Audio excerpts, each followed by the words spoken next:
Mga kapuso, narito ako ngayon sa New Frontier Theater kung saan magaganap ang much-awaited collab ni Julian San Jose at Stel ng SB19.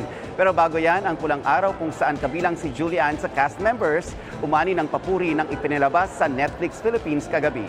Narito ang aking chika.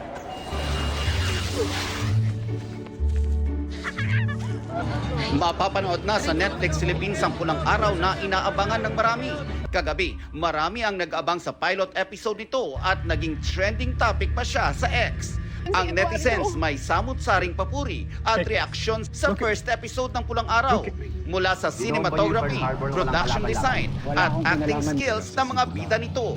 Tearjerker at full of emotions nga raw ang first episode. Sa Lunes na ang world premiere ng Pulang Araw sa GMA Prime simula July 29.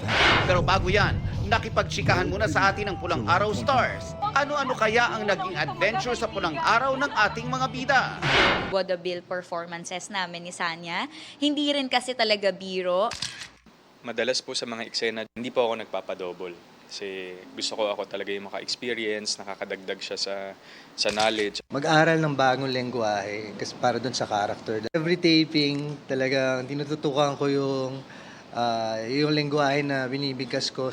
Ano naman kaya ang mga aral na dapat abangan ng viewers sa Pulang Araw? Pagbabalik tanaw natin sa ating kasaysayan. Kung gaano nag-sacrifice yung mga Filipinos before for us to be here. Masakit yung mga pinagdaanan ng mga Pilipino noon na yung sakripisyo na ginawa nila, importante na malaman natin ngayon.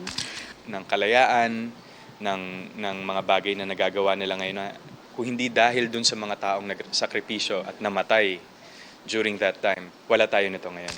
Kaya lahat ng mga kwento ng mga lolo at lola, ma-visualize nila dito ngayon. Makita nila yung katapangan, kagitingan ng bawat Pilipino.